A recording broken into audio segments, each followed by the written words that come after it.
नमस्कार। चंद्रकांत भट्ट अमेरिका से। सब कुछ सीखा हमने ना सीखी होशियारी।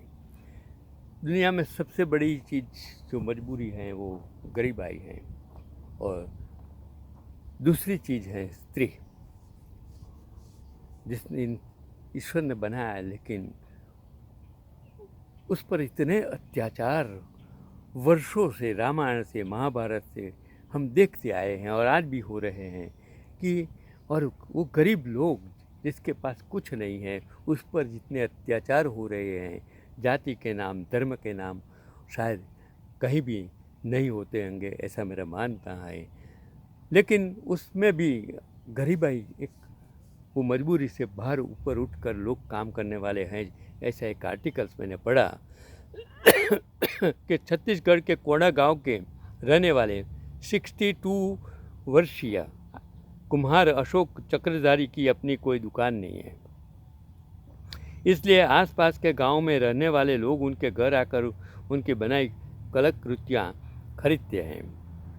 मैं ये सच कहानी जो मैंने पढ़ी आप तक पहुंचाने की कोशिश है कि अशोक कहते हैं कि हम पीढ़ियों से मिट्टी शिल्पकला आजमा रहे हैं। यह मेरा पुश्तनी काम है जो मैंने अपने पिता से सीखा था, और बचपन मैं हर वक्त कहता हूँ। मैं गांव में कटसाल में था, मैं बात करता हूँ 1944 टू 61। 1944 में तो जन्मा, लेकिन जब से समझ में आया, मेरे गांव में नाईवाड़ा था, सुथारवाड़ा था, पंचालवाड़ा था, बावसरवाड़ा था, सब थे। वहाँ एक ही जाति के लोग रहते थे, एक ही प्रकार का बिजनेस करते थे, और ब्राह्मण ज़्यादातर उसकी ज़मीनें थी, उस पर उसका गुजरान चलता था। और सबका ये बिजनेस, ये सब जो काम करने वाले थे एक दूसरे से जुड़े हुए थे। वो एक जो सोशल फैब्रिक्स था, आईआईटी था उस ज़माने का, आईटीआई था, जिसमें हर हुनर वाले लोग एक साथ काम करते थे, जीते थे। सब धर्म के लोग थे, सब मंदिर थे, मस्जिद था, सब कुछ था। और आज ये सब कुछ ख़त्म हो गया।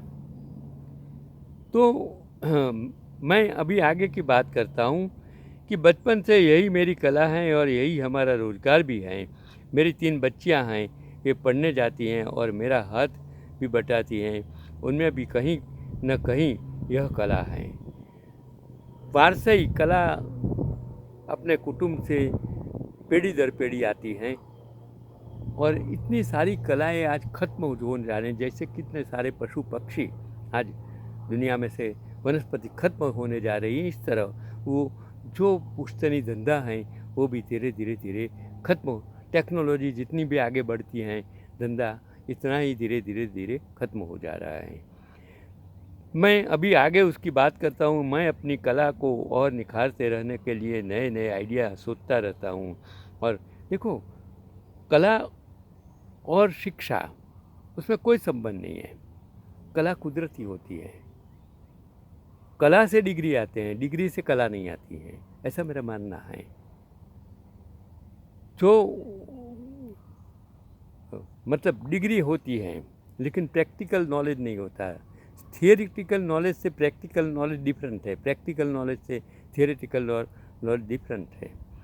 उस ज़माने में प्रैक्टिकल नॉलेज से दुनिया चलती थी, आज थियोरी से, थियोरिटिकल नॉलेज से दुनिया चलती है। फ़र्क इतना है कि उसने कहा कि मैं अपनी कला को और निखारते रहने के लिए नए नए आइडिया सोचता रहता हूँ और कुछ ऐसा बनाता रहता हूँ जो मेरे आसपास लोगों के काम आ सके।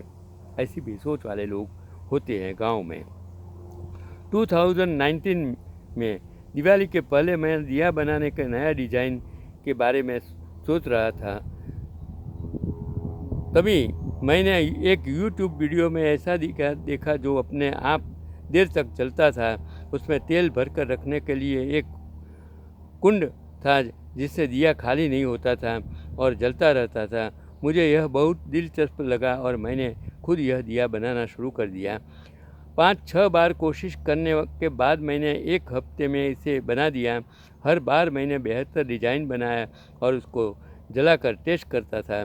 इस तरह फाइनल दिया बना जो कम से कम 24 घंटे तक लगातार जलता रह सकता है। पहले साल उन्होंने 100 दिए बेचे, दूसरे साल उन्होंने दुर्गा पूजा में भी बनाया और 200 रुपये में एक दिया बेचा। इसके बाद उन्होंने इस दिया का वीडियो फेसबुक पर डाला, जिससे उन्हें कई फ़ोन कॉल आने शुरू हो गए। देश के कोने कोने से उन्हें हज़ारों दिए के ऑर्डर मिले और लोग मैजिक लैम्प कहने लगे। देखिए, आज का सोशल मीडिया कंस्ट्रक्टिव भी उपयोग कर सकते हैं, लेकिन राजकारणी लोगों ने सोशल मीडिया का इतना दुरुपयोग कर दिया है कि कंस्ट्रक्टिव नहीं, उसको डिस्ट्रक्टिव बना दिया है। आप भी सब कुछ कंस्ट्रक्टिव सोच के साथ कर सकते हैं, वो आप पर निर्भर है।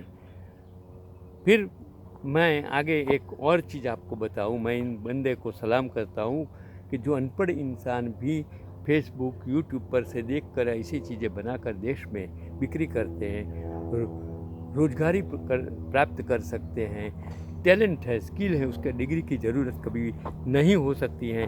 मेरा कहने का मतलब यही है। चलो एक आगे की बात करता हूँ। काठगोदाम रेलवे स्टेशन इज्जत नगर डिवीज़न का एक प्रमुख रेलवे स्टेशन है, जो उत्तराखंड राज्य के कुमाऊं मंडल के काठगोदाम शहर में स्थित है। और काठगोदाम रेलवे स्टेशन उत्तर भारत का प्रमुख अंतिम रेलवे टर्मिनल्स हैं, जहां से विभिन्न शहरों के लिए ट्रेन चलती हैं। और काठगोदाम रेलवे स्टेशन अंतिम रेलवे स्टेशन होने के साथ ही नैनीताल और हिमालय के पर्वतीय क्षेत्रों का प्रमुख टर्मिनल है, जहां से प्रतिदिन हजारों यात्री सफ़र करते हैं। ये स्टेशन समुद्र तल से 518 मीटर की ऊंचाई पर स्थित है। कुल प्लेटफॉर्म की संख्या 3 है। इसका संचालन उत्तर पूर्वी रेलवे करता है, जो पूरी तरह से इलेक्ट्रिफाइड है। इसका स्टेशन कोड KGM है। यहाँ से चलने वाली गाड़ियाँ में मुख्यतः उत्तराखंड संपर्क क्रांति एक्सप्रेस, गरीब रथ एक्सप्रेस, नई दिल्ली काठगोदाम शताब्दी एक्सप्रेस, रानीखेत एक्सप्रेस, बाघ एक्सप्रेस, नैनी एक्सप्रेस प्रमुख है। और काठगोदाम से मुख्य पर्यटक स्थल नैनीताल मात्र 35 किलोमीटर की दूरी पर स्थित है। यहाँ का नज़दीकी एयरपोर्ट पंतनगर एयरपोर्ट है, जो मात्र 33 किलोमीटर की दूरी पर स्थित है। तो मैंने ये बताने का मेरा मतलब था कि भारत में भी ऐसे ऐसे जो प्लेटफॉर्म्स है, रेलवे हैं, कहाँ कहाँ वो अंग्रेज़ों के ज़माने। मैंने एक आर्टिकल्स पढ़ा था, उसका वीडियो भी मैंने बताया था कि सिर्फ अंग्रेज़ों ने नहीं, एक प्राइवेट इंसान ने रेलवे की शुरुआत भारत में की थी।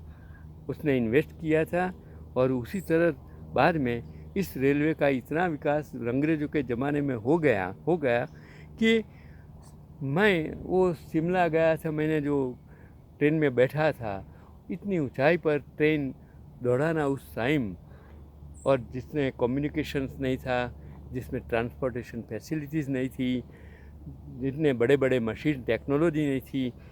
जैसे मैं हर वक्त कहता हूँ, लाल किला, ताजमहल, इतने सारे मोर देन 500 किले महल किस तरह इन उस वक्त उस ज़माने में बनाए होंगे।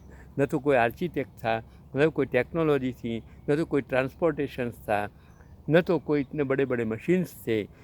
जैसे अमेरिका में मैं एक देख रहा हूँ फैब्रिक्स इंफ्रास्ट्रक्चर्स, मुझे समझ में नहीं आता है कि उस ज़माने में इन मज़दूरों ने किस तरह काम किया होगा और इतना इंफ्रास्ट्रक्चर बनाने में कितने पैसे लगे होंगे। तो ये आपके लिए ज़रूरी है ये समझना, जानना कि उस ज़माने में लोगों ने आपके लिए कितना बलिदान दिया है, वो आपको समझने की ज़रूरत है। आज टेक्नोलॉजी बदल गई है, ट्रांसपोर्टेशन, कम्युनिकेशन सब कुछ बदल गया है, और टेक्नोलॉजी इतनी इजी हो गई है कि मशीन से आप सब कुछ कर सकते हैं। आपको बदलना है, आपकी सोच को बदलना है। हम जो 100 साल के पहले जो बना, उन लोगों को गालियाँ मत दो।